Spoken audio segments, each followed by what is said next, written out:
दे धरतियों के भाग से यहाँ कहीं हुनकर स्टेट पे लगो पूरे भारत के दिखाओ और जोगिंदर साहब से आग्रह करबे जे दिसंबर में जो कार्यक्रम 16-17 जो राखल गया है मतलब जे ओहू के विषय में राष्ट्रीय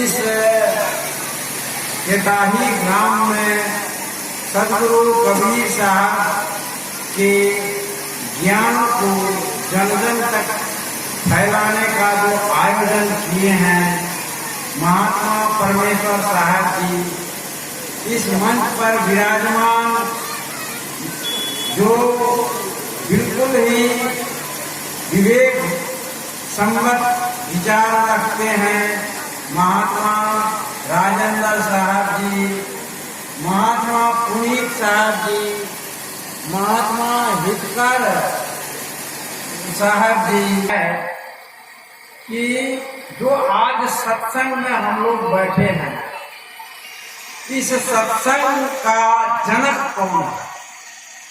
सत्संग का जनक कहाँ से यह सत्संग पैदा हुआ? सत्संग को उत्पन्न करने वाले सदगुरु कबीर जी। सदगुरु कबीर से पहले सत्संग नहीं होता। अब आप कहते हैं कि क्या होता था? तो शास्त्रार्थ होता, शास्त्रों पर चर्चा होती थी, सत्संग नहीं होता था और यज्ञ होता था। यज्ञ में तमाम पशु की बलि, फलना बलि और सब भ्रम पाखंड फैलाया जाता था।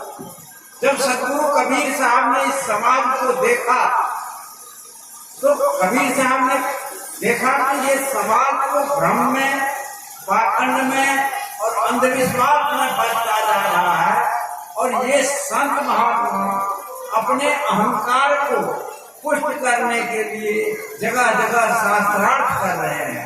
लेकिन जो जीव का कल्याण होगा, जिससे जीव भवसागर से पार होंगे, जिससे समाज में समरसता पैदा होगी, जिससे समाज में भाईचारा पैदा होगा और जो समाज एक सूत्र में बंधेगा, वह काम तो संभव हो नहीं रहा है। वह काम तो सत्संग से संभव होगा और यहाँ तो देने वाला प्रथा चल रही है। तो कबीर साहब ने कहा कि नहीं, सत्संग करो। बाकी सत्संग कैसे करें? मैं तो कपड़ा बीनता हूँ, मैं तो चरखा चलाता हूँ, मैं हंडी बनाता हूँ, मैं लकड़ी का काम करता हूँ, कोई नाई का काम। सत्संग के लिए मंदिर जाने की जरूरत नहीं है, सत्संग के लिए मस्जिद जाने की जरूरत नहीं है। आप जहाँ सत्य की चर्चा करोगे वहीं सत्संग आरंभ हो जाएगा। इसलिए कबीर साहब ने कहा, जो तू आया जगत में, इस संसार में यदि मनुष्य के रूप में आपने जन्म लिया है तो ऐसा कर ले। कैसा करे? कर साधु की संगत। ये जो साधु है, ये संत महात्मा जो जितने हैं, करो इसकी संगति करो। कर साधु की संगति, भूखे को कछु दे। क्योंकि यह शरीर जो है आत्मा है, दो तत्वों के मेल से यह जीवन बना हुआ है और इस जीवन में जो शरीर है यह प्रकृति है और आत्मा पुरुष है। प्रकृति के लिए प्राकृतिक भोजन चाहिए। वह क्या है? भात, दाल, रोटी, सब्जी आदि आदि। यह शरीर का भोजन है, लेकिन आत्मा का भोजन जो इस शरीर में आत्मा रहा, जिसे परमात्मा हम कहते हैं। परम चासो आत्मा परमात्मा इत्यर्थ। परमात्मा का अलग अस्तित्व नहीं है, इसी शरीर में ही परमात्मा का अस्तित्व है, आत्मा ही परमात्मा है। शंकराचार्य जी ने कहा कि ब्रह्म सत्यम जगन मिथ्या जीवो ब्रह्म न परम। ब्रह्म सत्य है, जगत मिथ्या है, जीव ही ब्रह्म है, अपर मन दूसरा नहीं। जीवो ब्रह्म न परम, अपर मन दूसरा नहीं है। तो सदगुरु कबीर साहब ने कहा कि ये जो आत्मा है, जो जीव है, जिसको ब्रह्म कहते हो, जिसे रूह कहते हो, जिसे खुदा कहते हो, जिसे अकहुआ कहते हो, ये आत्मा का हमें आत्मा एक संज्ञा नाम है, जीव एक संज्ञा नाम है, आप परमात्मा एक संज्ञा नाम है, ईश्वर एक संज्ञा नाम है। क्योंकि जहां हम कोई शब्द का उच्चारण करते हैं तो वहां संज्ञा हो जाती है, और जहां संज्ञा होगी वहां अक्षर हो जाएगा, और जहां अक्षर होगा वहां बोला जाएगा। और वह परम तत्व जो परमात्मा है, वह जो जिसे चैतन्य कहते हैं, या तो बोल से भी परे है, शब्द से परे है। इसलिए सदगुरु कबीर साहब ने कहा कि जहां बोल तहां अक्षर आया, जहां अक्षर तहां मन ही गिराया, बोल अबोल एक हो जाए। जिन यह लखा तो बिरला जो बोल रहे हैं, जैसे हम बोले कि कागज में हम पढ़ाते हैं समुद्र, तो समुद्र का चित्र होगा, कहा कि ये क्या है, यह अरब सागर है। तो क्या वो किताब में जो अरब सागर का चित्र है वो अरब सागर है कि अरब सागर भारत के पश्चिमी छोर पर है? वो अरब सागर में अरब सागर का वहां चित्र है, वह फोटो है, वहां नाम है। अरब सागर अलग है, हिंद महासागर अलग है। किताब में हम चांद का फोटो देखते हैं, किताब में हम चांद को देखते हैं, तो किताब में चांद नहीं है, चांद चंद्रमा तो आकाश में है, सूर्य आकाश में है। इसलिए जो हम नाम लेते हैं, नाम से नामी भिन्न होता है। तो जहां हम बोलते हैं वहां शब्द का प्रयोग होता है, और वह परम तत्व जो है शब्दातीत है, वह रूपातीत है, वह गुणातीत है। कबीर साहब ने कहा गुणातीत के गावते आप हो गए भुला, तो वह गुणातीत है। तो कबीर साहब ने उस परम तत्व को घट में ही लसाने का कोशिश किया। कहा जिसको तुम मंदिर में खोजते हो, मस्जिद में खोजते हो, गिरजाघर में खोजते हो, काशी में खोजते हो, काबा में खोजते हो, नेरुसलम में खोजते हो, अरे वहां वह परम तत्व नहीं है। वह परम तत्व परमात्मा तुम्हारे हृदय में निवास, तुम्हारे घट में बैठे हुए हैं। पूरब दिशा हरि को वाता, पश्चिम अलहम करमा, दिनमा खोज दिलैमा खोजो, यही करीम लगा। इसी में करीम है, राम है, खुदा है।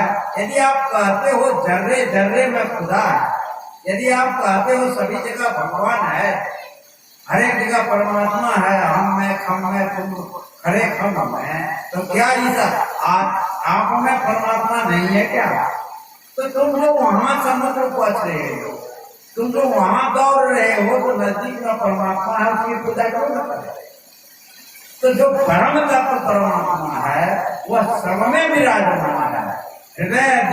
हृदय बसे तेही राम ने जाना का, हृदय में जो बसता है वह राम को आपने नहीं जाना।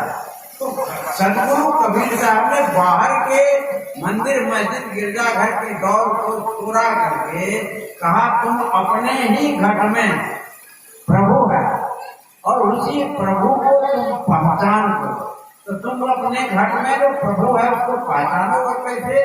तो सत्संग के द्वारा, गुरु के बताए हुए मार्ग के द्वारा, गुरु के बताए हुए साधना के द्वारा, बिना ध्यान से, बिना साधना से, बिना सत्संग के। ये सद्ज्ञान महायज्ञ की चर्चा हुई है। इस संसार में यज्ञ तो बहुत प्रकार के, विष्णु यज्ञ, महारुद्र यज्ञ, गायत्री यज्ञ, अश्वमेध यज्ञ, यज्ञ सब में सरल गोगोल लकड़ी धूमन जलाकर हम सब इस संसार के कल्याण के विषय बताकर हम सब संसार के जतिक अज्ञानी जीव सदगुरु कबीर कहला, कहाँ ही कबीर संसार में 5 रत्न है सार, संत मिलन सदगुरु भजन दया दान उपकार। हमरा सब जे दान करे छी, भजन करे छी, एकर प्रतिफल की होइए ये हमरा सबके सत्संगता से ऐसा ज्ञान महायज्ञता से प्राप्त भ सकैया। गोस्वामी तुलसीदास जी एहि बात के रामचरितमानस में उल्लेख करे छथि। मति कीरति गति भूत भलाई, जो जहि जतन जहाँ जहि पाई, सो जानब सत्संग प्रभावों, लोक वेद में आन न उपाओ। रामचरितमानस में महाकवि तुलसीदास जी बात के उल्लेख करे छथि।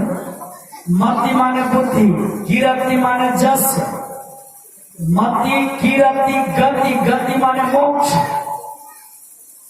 भूत भलाई और सांसारिक सुख संपत्ति के प्राप्त हुए से अहाँ के जे कतौ क्यों भलाई कऽ दै छथि, सो जानब सत्संग प्रभाव।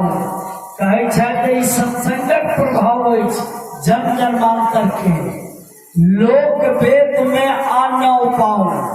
3 लोक 4 वेद में सत्संग के अलावा दोसर कोनो उपाय नहीं, ऐसा ज्ञान महायज्ञ के अलावा।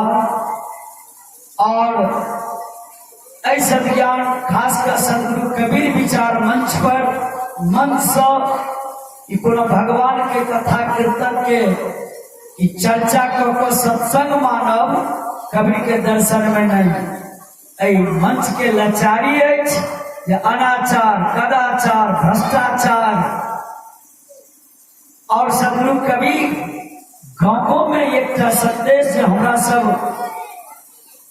अंधविश्वास में पड़ल छी, अंध परंपरा में जे हम सब पढ़ कऽ हमर सबक समाज बहुत अनर्गल काज करैया।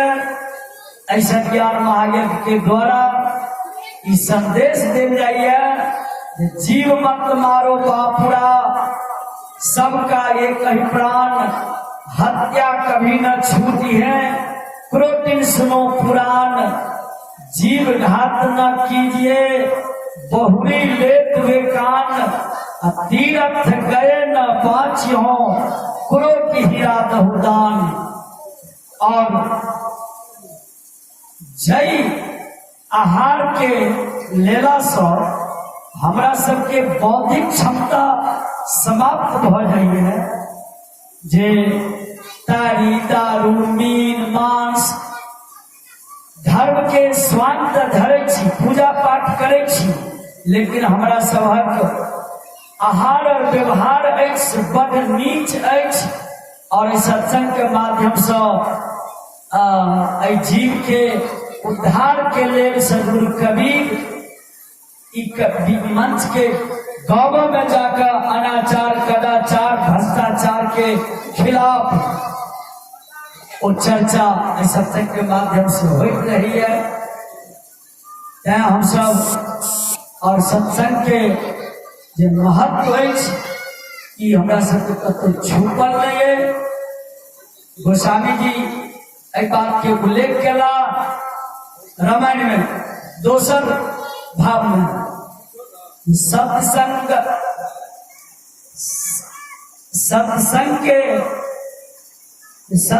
के जो महिमा अछि, ताप स्वर्ग अपवर्ग सुख, धैर्य तुला एक अंग, तुले न ताही सकल मिली, जो सुख लब सत्संग।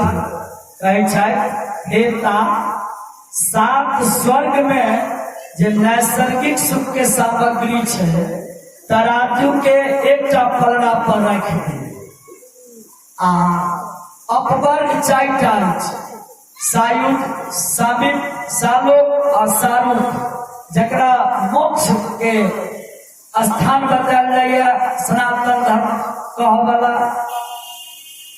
कहै छै जे ई 7टा स्वर्ग आ 4टा अपवर्ग, ई चारू मिलकर 11 मिलकर तराजू के एकटा पल्ला पर रख दियो आ सत्संग में जे एक क्षण के सुख छै तराजू के दोसर पल्ला पर रख दियो तो एक क्षण जे अहाँ के सत्संग में सुख भेटल वो 7 स्वर्ग और 4टा अपवर्ग में नहीं अछि। एहि सबके संग हम अपन वाणी के एहिठाम विराम। साहेबंदगी साहेबंदगी साहेब नहीं थी, हम लोग स्थान से जगह से भटक रहे हैं। सत्संग में 2 पद हैं, सत्य और संग। संग करे किसका तो सत्य का करे। अब जिस रोज हमारे जीवन में सत्य का संग हो जाएगा और सत्य संग। सदगुरु कबीर ने जो दर्शन दिया, यहाँ चर्चा चली, वस्तुतः सत्य का संग करना ही सबसे बड़ा यज्ञ है। यज्ञ जो है, यज्ञ धातु में घई प्रत्यय लगने से यज्ञ बनता है। यज्ञ उसे कहते हैं, दुनिया वाले जो कहें शब्द गड़बड़ नहीं है, आप शब्द की व्याख्या गड़बड़ करते हो। यज्ञ का अर्थ होता है वह सुंदर, वह सत्य कर्म जिसमें आत्मलाभ हो और सारे संस्कृति का लाभ हो, सारे मानव का लाभ हो। इसलिए हमारे जो सदगुरु का जो सत्संग है उसका नाम सत्ज्ञान महायज्ञ रखा है। लोग वेद की चर्चा करते हैं, आज वेद की चर्चा चली है, वेदांत पर चर्चा चली है। वेद क्या है? वेद का अर्थ ही होता है जान लेना, सत्य को जान लेना। वेद किताब नहीं है, किताब रहता तो सदगुरु कहते, कभी नहीं कहते कि मैं कहता आँखों की देखी, तू कहता कागज की लेखी। यह सबके लिए है। आप यदि बीजक भी कहते हो, आपका चरित्र, आपका आचरण उसके अनुसार नहीं है, उसको फेल कर दिए सदगुरु। वेद का अर्थ ही होता है, वेद जो है विद धातु में जब नहीं प्रत्यय लगता है तो वेद बनता है। विद का अर्थ ही होता है ज्ञान, जानना। ना हम ये तद वेद, मैं ऐसा नहीं जानता हूँ, उद्घोषणा है। वेद किताब को जो मानते हैं वो माने। आपके जो भी किताब है उस सारे किताब भेद है इस किताब के आगे। सदगुरु कबीर जिस किताब की चर्चा कर रहे हैं वही सत्संग की चर्चा है। अन्यत्र यदि आप बीजक ही बोलो, अथर्व अनुसार आपको आचरण नहीं हो, अहंकार में आप डूबे हुए हो, फूले हुए हो कि हम बहुत बड़े ज्ञाता है, हम सच्ची बात को जानने वाले हैं, आप समझ लो यू नो नथिंग, आप कुछ नहीं जानते। सदगुरु कबीर इतने बड़े दृष्टा थे जो लोक कर। वेदांत क्या है? वेदांत पर भी चर्चा चली है। वेदांत कोई पुस्तक नहीं है। वेद अंत तनिक भी संधि विच्छेद या संधि का ज्ञान होगा, जानेगा इस बात को। वेद अंत ज्ञान जिस बड़ा काष्ठा पर पहुंच गया है उसके ऊपर कुछ नहीं हो, उस ऊंचाई तक परम कल्याण पद तक यदि आप पहुंच गए हैं तब आप वेदांत को जान लिया। नहीं तो आप दोनों किताब को खूब पढ़ लिया है, अच्छा अच्छा अर्थ कर लिया है, आचरण में तनिक भी नहीं है, वेदांत नहीं है, वह कुछ भी नहीं है। बीजक क्या है? बीजक जो जिस चीज की हम चर्चा करते हैं उस शब्दों की व्याख्या करने में उसकी व्युत्पत्ति को हम नहीं जानते हैं। हम सुनी सुनाई अर्थ करते हैं। हम किसी से सुन लिया, कहीं से पढ़ लिया, वो पढ़े हुए चीज होता नहीं है। जब तक इसमें से नहीं निकलेगा सत्यता। जब तक इसमें आप तेरो उसको सुनी सुनाई बात, गढ़ी कढ़ाई बात ज्ञान नहीं होता। ज्ञान यहाँ से पैदा होता है, ज्ञान ग्रंथ में नहीं है। ग्रंथ तो एक सहारा है, ज्ञान यहाँ से पैदा होता है। और जो सद्ज्ञान यज्ञ है, या हम थोड़ी सी चर्चा इसमें करना चाहते हैं। ज्ञान यज्ञ से बढ़कर के इस संसार में कोई यज्ञ नहीं है। कृष्ण ने भी कहा है, श्रेयान द्रव्य मया दज्ञान ज्ञान यज्ञ परम तपः। हे अर्जुन, इस धरती पर श्रेयान श्रेष्ठ है। क्या श्रेष्ठ है? किससे श्रेष्ठ है? तो द्रव्य मयात यज्ञ, जितने भी पैसा कौड़ी खर्चा करने वाले यज्ञ हैं उससे श्रेष्ठ है क्या? तो ज्ञान यज्ञ। हे परम तप अर्जुन, ज्ञान यज्ञ से बढ़कर के इस धरती पर, इस धरा पर कोई यज्ञ नहीं है। सर्वम कर्म अखिलम पार्थ ज्ञाने परिसमाप्यते। क्योंकि तुमने जितने भी कर्म किए हैं, जिस रोज तुम ज्ञान को उपलब्ध हो जाओगे, जिस रोज तुम सचमुच के वेद को उपलब्ध हो जाओगे, समझ लो तुम्हारा सारा कर्म नाश हो गया और तुम पावन बन गए और तुम उसके लायक हो गए जहां तुम्हें जाना था। ये मिलेगा कैसे? यह सद्ज्ञान मिलेगा कैसे? तो ये तद्विद्धि प्रणिपातेन परिप्रश्नेन सेवया उपदेक्षन्ति ते ज्ञानम ज्ञानी न तत्वदर्शिनः। ये तद्विद्धि, इसको जानने के लिए, इस सद्ज्ञान को जानने के लिए, इस सच्चे ज्ञान को जानने के लिए, इस सत्य से संग करने के लिए, ये तद्विधि, विधि माने जानना, ये तद माने यह, इसको जानने के लिए एक तद्विधि प्रणिपातेन, प्रणिपात कर जाओ, सरेंडर कर जाओ, झुक जाओ, समर्पित हो जाओ, अपने आप को लौटा दो चरणों में। किसके चरणों में? प्रणिपातेन। अब परिप्रश्नेन, यहाँ एक बात है, परिप्रश्न है, प्रश्न नहीं है, परिप्रश्न है। प्रश्न जो पूछता है वो गुरु जी पूछ सकता है चेला से, चेला प्रश्न नहीं कर सकता है, वो शंका दे सकता है। इसलिए यहाँ जो गीताकार है उन्होंने लिखा परिप्रश्न।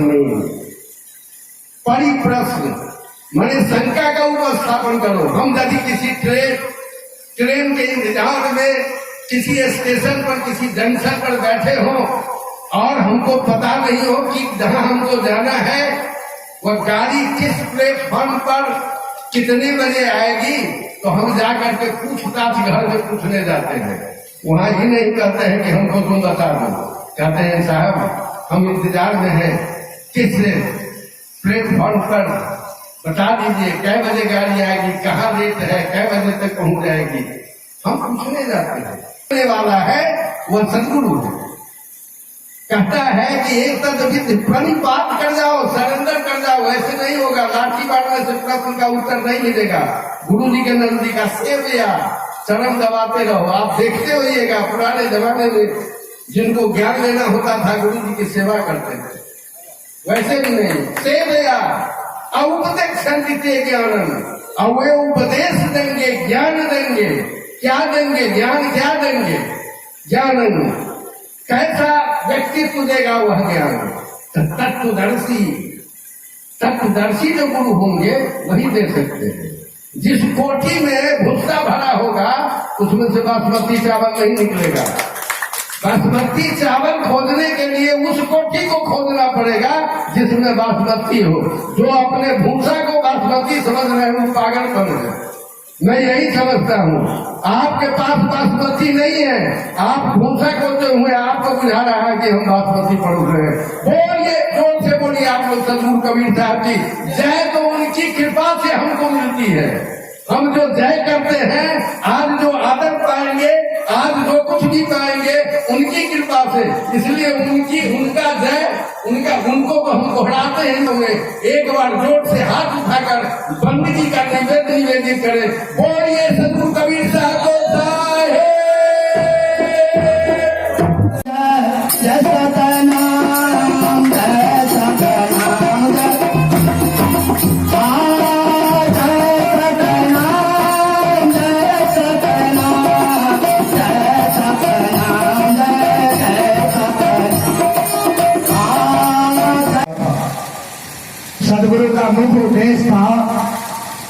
जो हम जितने हिंदू मुसलमान सिख ईसाई सभी एक ही पिता और माँ के हम संतान हैं।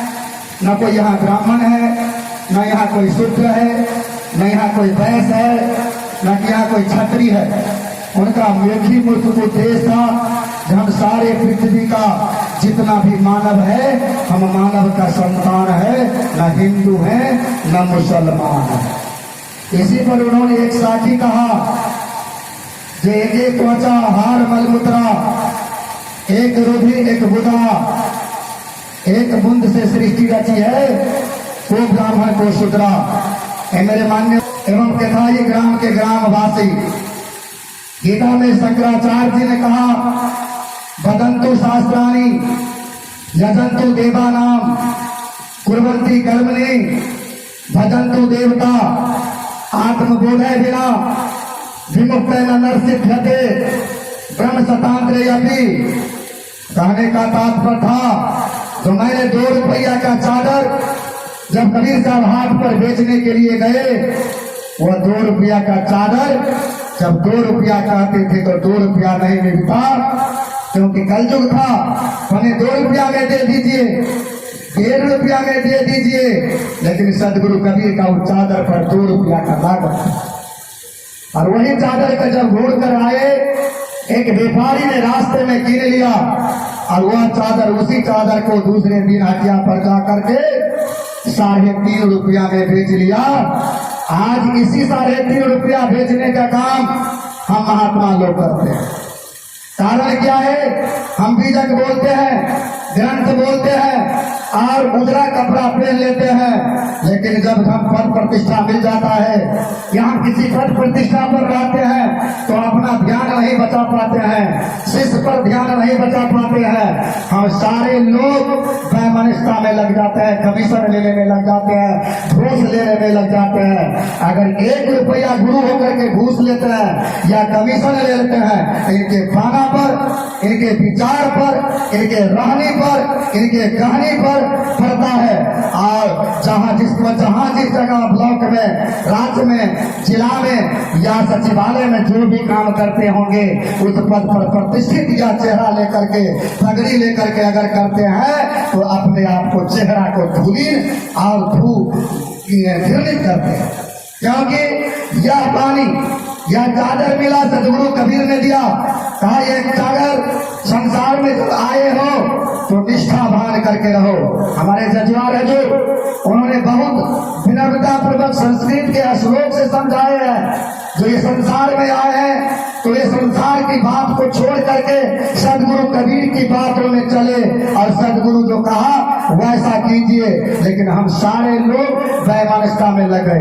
एक कबीर आया उत्तर से लेकर के पूरब, पश्चिम, दक्षिण और सारे जगह अपने बात को फैला दिए और फैलाने के बाद संसार में अपनी बात को फैलाए।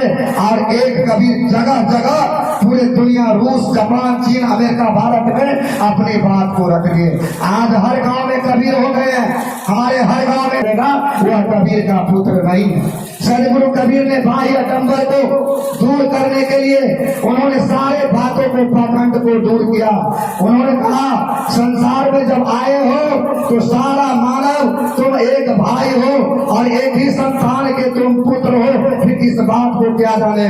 सदगुरु कबीर ने कहा पंडित बात बदे सो झूठा, राम कहे जगत गति पावे, खान कहे मख मीठा, पावक कहे पाँव जो जाए, जल कहे तृष्णा बुझाई, भूख कहे भोजन जो बाजे तो दुनिया तर जाई। नर के संग सुधारी बोले हरि प्रताप ने जाने, जो कहो सुगा जंगल में उड़ जाए, हरि सुरती नहीं आने। बिन देखे बिन परस परस बिना नाम लिए क्या होई, धन के कहे जो धनी को होवे, निर्धन रहे न कोई, साच प्रीत विषय माया हरि भक्तन के बाती। हम लोग संसार में, रस में, रूप में, में, स्पर्श में, गंध में फंसे हुए हैं। यह चोला पहनने के बाद जब महात्मा का पद प्रतिष्ठा मिल जाता है, सारे लोगों को चाहिए कि संसार को, सारे पुत्र, सारे संसार की नारियां सारी हमारी माँ के रूप में प्रज्वलित और विविध करती है और सुगंध फैला रही है। सभी माँ को बैठे हुए चरणों में मेरे पुनीत लाल की तरफ से त्रिपेक्षण साहिब चलती चक्की देख के दिया कमाल घटाए, दो बातन के बीच में तीर रहा समाज। सदगुरु कबीर ने कहा था अपने वाणी में, साब चलती चक्की देख के दिया कबीरा रोई, दो बातन के बीच में साबुत बचाना कोई। इस संसार में कबीर आया प्रखरता के दिखाने लिए। जिस दिन गुरु में जो शिष्य बन जाएगा वह गुरु में सारे चीज देखने लगेगा। और गुरु को जिस तरह पारसमणि पत्थर से लोहा को सोना बनाया जा सकता है, और जिस गुरु में अवलिप्तता हो जाए, गुरु अगर निश्चल हो जाए, गुरु अगर निर्भय हो जाए, गुरु अगर सारे संसार से भौतिकता से दूर हो जाए, तो संसार को गुरु तार सकते हैं, वशिष्ठ बन सकते हैं, कबीर बन सकते हैं, धर्मदास बन सकते हैं। और जब तक लोग लगा रहेगा, भौतिक लगा रहेगा, बुद्धि होने वाला नहीं है। क्योंकि ये अपने उज्ज्वलता की कपड़ा के उज्जवलता दिखा रहे हैं, लेकिन भीतर में जो मलिनता है, वैमनस्यता है, उनको वो छुपाने के लिए, सारे कुकर्म करने के लिए हम लोग तैयार हो जाते हैं। जिस कुकर्म को छोड़ देंगे, सारे चंदन के बच्चा बच्चा जानने लगेगा महात्मा राजेंद्र साहब ऐसा है, महात्मा रीतलाल साहब ऐसा है, पुनीत लाल साहब ऐसा है, इन वाणी को। लेकिन भौतिक में लिपटे हुए रस को चाटने के लिए जिस तरह कुत्ते एक सूखी हड्डी को जाकर के शमशान में चबाता है और उसको लगता है जो हमको उसमें से रस आ रहा है, लेकिन रस नहीं आ रहा है। वह कुत्ते को गलघरा में जो सूखा हड्डी करता है उससे खून आ रहा है, और उस खून को जब चूसता है तो रस ला रहा है। हे मानव, हे मेरे संतगण, हे मेरे बापगण, दादागण, भाईगण, ये ध्यान से सुन लो। कबीर खड़ा बाजार में सर के मांगे खाए, न काहू से दोस्ती न काहू से बैर। कबीर किसी का मित्र नहीं था, कबीर किसी का बैरी नहीं था, कबीर किसी का दुश्मन नहीं था। कबीर तो सारे संसार में एक रंग था और एक अधिकार में चलने वाले थे। तो संसार में जब आए हो तो कुछ तो करना रहेगा। न बेटा रहेगा न बेटी रहेगी, अकेले कब्र में तो लेटा रहेगा। न बेटा रहेगा न बेटी रहेगी, अकेले कब्र में तो लेटी रहेगी।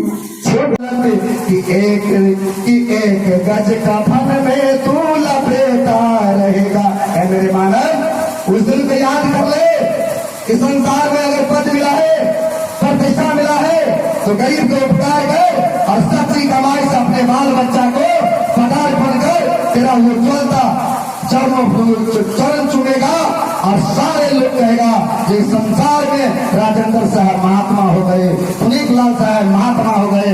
इन्हीं बातों के साथ मैं पुनीत लाल दास जोधपुर मधुबनी जिला बिहार से मैं बोल रहा हूँ। इन्हीं वाणी के साथ, इन्हीं सब धर्मानुरागी या सुनने वाले यूट्यूबर को मुझसे कोई वाणी से, वचन से अगर कष्ट हो गया हो तो मैं क्षमा प्रार्थी हूँ। साहेब